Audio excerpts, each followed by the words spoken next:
Welcome to Real News. Iraq is breaking apart. The Battle of Baghdad looms. It could be happening within days. The capital city falls. The rest of the country falls. Right now is certainly a dire situation for the Iraqi state.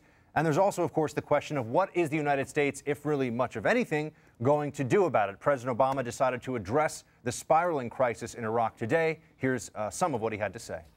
We will not be sending U.S. troops back into combat in Iraq, but I have asked my national security team to prepare a range of other options that could help support Iraq security forces, and I'll be reviewing those options in the days ahead. Oh, I'm glad to see he woke up from his nap and decided to comment on this. But this seems to be that a part of what the administration's line is on this whole thing is, well, it's really their problem. We'll think about if we have to do something. But you've seen others from the administration come out and say, like Nancy Pelosi, and I think there was someone else from the Defense Department that said, you know, this is, we trained the Iraqis to do this and they really need to handle it. Yeah, well, that's certainly going to be the case. The Iraqis are going to have to do a majority of the fighting. President Obama is saying we're not putting troops in, by the way. That may be premature. We're going to see how this plays out. I could see special operations troops at some point. Yeah, this might be yet again another definitive statement the president has to walk back. But I've got another definitive statement for you, and it came from Vice President Joe Biden. To put this whole Iraq fiasco in the proper context, let's remember at one point, this was President Obama's shining moment of glory on foreign policy. Listen. I am very optimistic about Iraq. I think it's going to be one of the great achievements of this administration. You're going to see 90,000 American troops come marching home by the end of the summer. You're going to see a stable government in Iraq that is actually moving toward a representative government. He wasn't wrong at the time. He wasn't wrong. Things looked really good. They did, and then they changed all of a sudden. And then they changed, coincidentally. I think some policy decisions may have been made between now and then as well, not the least of which was pulling out U.S. troops. One thing that's come up today, by the way, in the news is that Iran, which has already sent some of its Iranian Revolutionary Guard Corps members into Iraq, they've already taken a very active role. They're now saying that they'll work with us to end the insurgency. We can work with Americans to end the insurgency in the Middle East. We are very influential in Iraq, Syria, and many other countries. This is the Iranian government, according to Reuters. So it's like they're saying, I know a guy. I know a guy who can come in care of it. And do something. And we're supposed to forget about the fact, by the way, that they were at one point training Shia death squads. One more thing that came up today that I wanted to point out really quickly, Will. There's now a recruitment video out there from al-Qaeda specifically requesting American and Western foreign fighters, what we used to call them, jihadists, to show up and get involved in this. You can see here, they understand media, they understand how to appeal to their market, in this case, highly produced. Aspiring jihadists. No, that's exactly, this is, Will, this was true during the darkest days of the insurgency as well. They put a lot of stock in media publications. That's actually what they were doing. So they're looking to get more people involved from the West and from America. So what do we do now? What's going to happen next? And is this going to become our problem no matter how much we wish it would not be so? Joining me now is Frank Wuco, a retired naval intelligence officer with over 30 years of experience in national security and founder of U.S. CENTCOM's Intelligence Red Team. Frank, thank you for joining. Thanks, Buck.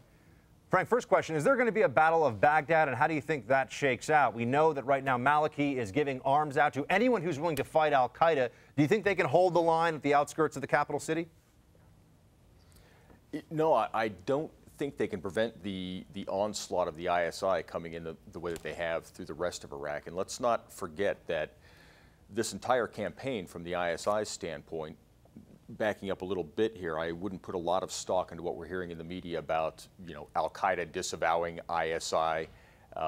This plays perfectly well into pre-9/11 machinations, if you will, of al-Qaeda demanding a couple of things. Very, very prominent theological issues within Sunni Islam for centuries. That is the reestablishment of a legitimate caliphate, and that this legitimate Khalifa be reinstated in the city of Baghdad, which holds a very special place for these Islamist militants like ISI, al-Qaeda, as the golden era of Islam dating back to the Abbasid Empire. This is a very important battle for them that they think of not in terms of how it plays out over the next few months, but how it plays out over centuries. It's part of their theological apocalyptic. Frank, this is S.C. Cupp. I heard earlier this morning Senator John McCain make some pretty inflammatory and serious statements in the media. He said, basically, we need to bring General Petraeus back. We need to fire all of President Obama's national security team. He basically said that there are no good options in Iraq now for the United States. What's your thought on what next steps we should take?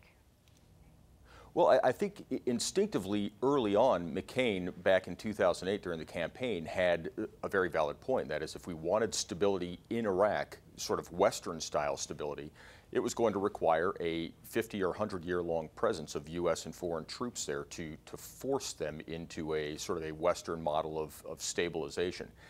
That clearly didn't happen. I think what is going to happen now is that this conflict is going to play out. Very rarely do I agree with anything that comes out of the Obama White House, but one point that the president's remarks did contain today that was accurate was that there's very little that a temporary U.S. presence in Iraq is going to do to stem what is essentially a blooming Shia-Sunni conflict that is consuming Syria, it's now consuming Iraq. It's reared its head in Lebanon, and it's going to keep going. There's really very little that a U.S. presence in Iraq can do to stop that from happening.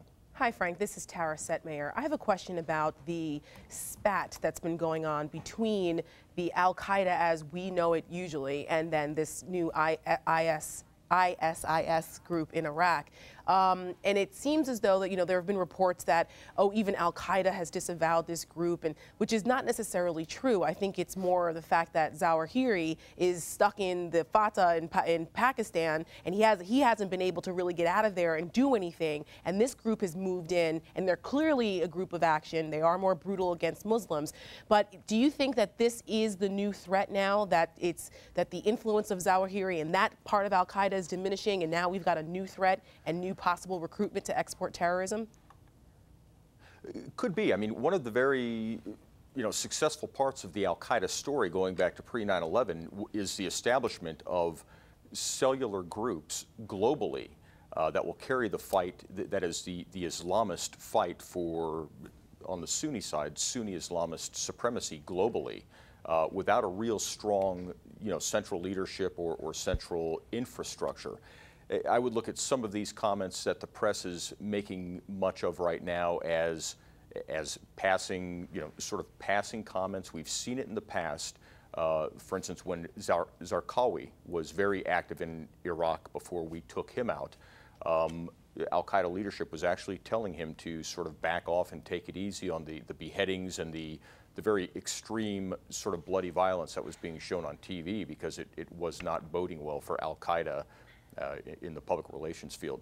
Well, Will, there's a repetition of history that's going on here as well, just with the way the Sunni insurgency is trying to very quickly turn this into a sectarian civil war. You can already hear the rhetoric coming out of them. And in fact, some of the same characters are repeating out. We have Abu Bakr al-Baghdadi. He's the head of the Islamic State of Iraq, now the Islamic State of Iraq and Sham. Before him, it was Abu Musab al-Zarqawi. But we've been looking for this guy for years. He's the leader of the group that at one point was fighting the U.S. and still trying to get this jihad going on inside of Iraq. So this is a replay of the insurgency before in many respects, including some of the same individuals at its head. It is a replay of the insurgency, but I think to Frank's point, it's a replay of the battle we've seen take place over millennia in this region. And it's almost impossible to have this debate without reminding yourself of that over and over. You remove the head of the snake and 5 more heads grow. That's what happened when we took Saddam Hussein out. One more point on repeating history. McCain talked about that Germany and Japan should have been the model for what we did in the Middle East, leaving troops in that area for 50 to 100 years.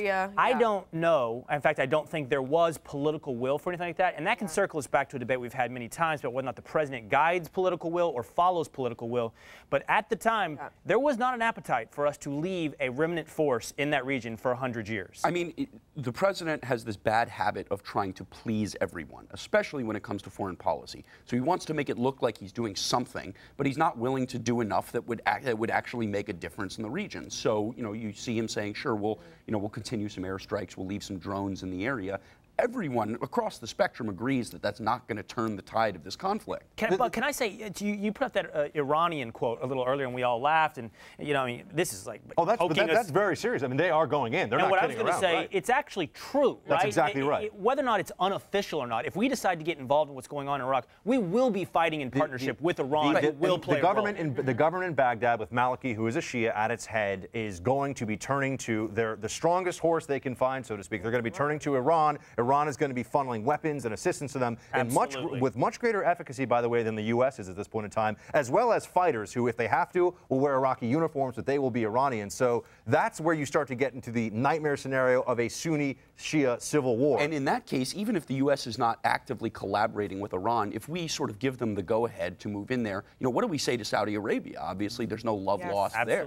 Well, and there are ostensible allies. And I think the global oil markets are recognizing this potential conundrum, too, because you see oil prices, energy prices are shooting up, way up because of what's going on right now. Iraq is the second highest producer in OPEC. So. Well, and to Lachlan's point, I think what's disappointing about the Obama administration is they tend to play politics with these conflicts instead of policy. And so the interest has been, well, we don't own the Iraq war, except when the Obama administration is perfectly happy to take credit for it becoming stable. And then all of a sudden, when it descends into chaos again, well, it's not our problem, this is up to Iraq. No, actually, the actions that you took and didn't take had direct results here. And you do own this now.